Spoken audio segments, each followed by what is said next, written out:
வணக்கம் நண்பர்களே.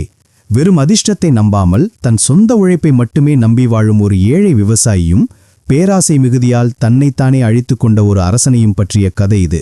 வாருங்கள், கதைக்குள் செல்வோம்.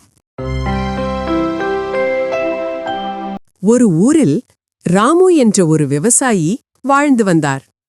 அவர் மிகவும் ஏழை, ஆனால் நேர்மை தவறாதவர்.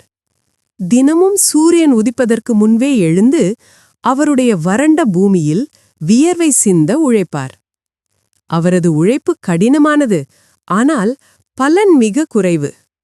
ஒரு நாள் மதிய வேளையில் நிலத்தை உழுது கொண்டிருந்த பொழுது கலப்பை தரையின் அடியில் ஏதோ ஒரு பொருளின் மீது மோதி டங் என்ற ஒரு சத்தம் கேட்டது. ராமு திடுக்கிட்டு பார்த்தார். பிறகு ஆர்வமுடன் மண்ணை தோண்டிய பொழுது அங்கே ஒரு மிக பெரிய பழமையான பித்தளை பானை ஒன்று இருந்தது. இது என்ன விசித்திரமான பானை என்று வியந்து பார்த்தார் ராமு.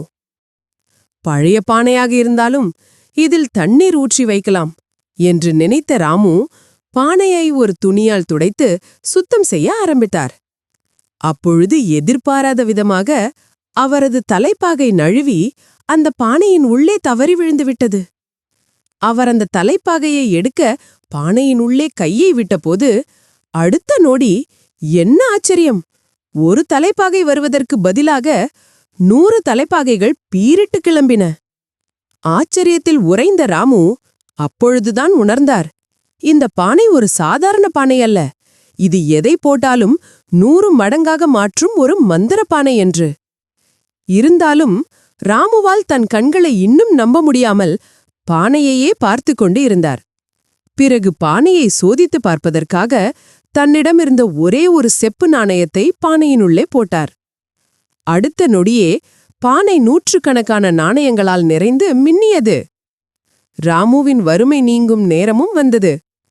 ராமு நினைத்திருந்தால் அந்த நாணயங்களை வைத்து பெரிய மாளிகையை தனக்காக கட்டி சுகமாக வாழ்ந்திருக்கலாம்.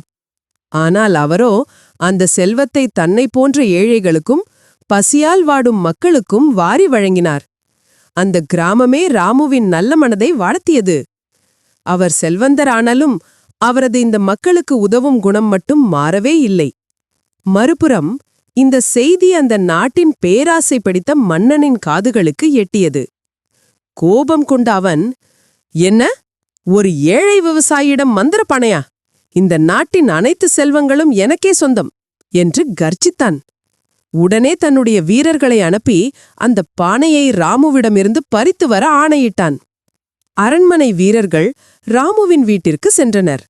அந்த மந்திர பானையை பலவந்தமாக ராமுவிடமிருந்து பறித்து தூக்கி சென்றனர். ராமுவால் மன்னனை எதிர்க்க முடியவில்லை.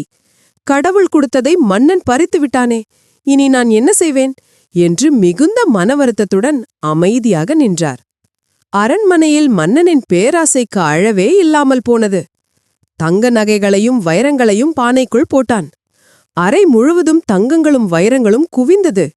இருந்தாலும் அந்த பேராசை கொண்ட மன்னனுக்கு மட்டும் இதுவே போதும் என்ற மனதிருப்தி வரவே இல்லை.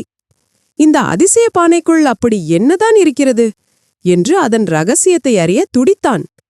அந்த பானை எவ்வளவு ஆழமானது என்று பார்க்க மன்னன் ஒரு நாற்காலியின் மீது ஏறி உள்ளே எட்டி பார்த்தான்.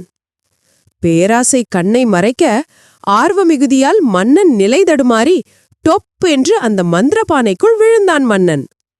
அடுத்த நொடியே ஒரு மாபெரும் விபரீதம் நடந்தது. பானையிலிருந்து 100 மன்னர்கள் வெளியே வந்தார்கள். ஒவ்வொருவரும் நான் தான் உண்மையான மன்னன், நீ யார் என்று ஒருவருக்கொருவர் கத்தி கூச்சலிட ஆரம்பித்தார்கள். இதனால் அரண்மனையே போர்க்களமாக மாறியது. 100 மன்னர்களும் தன்னுடைய அதிகாரத்திற்காக ஒருவருக்கொருவர் தாக்கிக் கொண்டனர். முதலில் தங்களுடைய கைகளால் ஒருவரை ஒருவர் தாக்கிக் கொண்ட அவர்கள் பிறகு தங்களுடைய வாளையும் பயன்படுத்த ஆரம்பித்தனர். வாழ் சண்டையில் அந்த மந்திரப்பானையை அடிபட்டு சுக்குநூறாக நொறுங்கி போனது. பேராசையால் அத்தனை மன்னர்களும் அழிந்தனர். இந்த செய்தியை அறிந்த விவசாயி ராமு வானத்தை பார்த்து பெருமூச்சு விட்டார். பேராசை பெருநஷ்டம் என்பதை அவர் உணர்ந்தார். உழைக்காமல் கிடைக்கும் செல்வம் என்றும் நிலைக்காது என்பது அவருக்கு அப்பொழுது புரிந்தது. பிறகு விவசாயி ராமு மீண்டும் தனது நிலத்திற்கு சென்றார். அங்கு அவர் தன்னுடைய பழைய கலப்பையை பிடித்தார். உழைப்பே உயர்வு தரும் என்ற நம்பிக்கையுடன் நிம்மதியாக தன் வாழ்க்கையை தொடர்ந்தார். குறுக்கு வழியை விட நேர்மையான உழைப்பே உண்மையான மகிழ்ச்சியை தரும் என்பதை உணர்ந்தார். இந்த கதை உங்களுக்கு பிடித்திருந்தால் வீடியோவை லைக் மற்றும் ஷேர் செய்து கொள்ளுங்கள். மேலும் எங்கள் சேனலை நீங்கள் பின்தொடர சேனலை சப்ஸ்கிரைப் செய்து கொள்ளுங்கள். இதன் மூலம் எங்களின் அடுத்த கதைகள் உங்களின் பார்வைக்கு வந்து சேரும். நன்றி.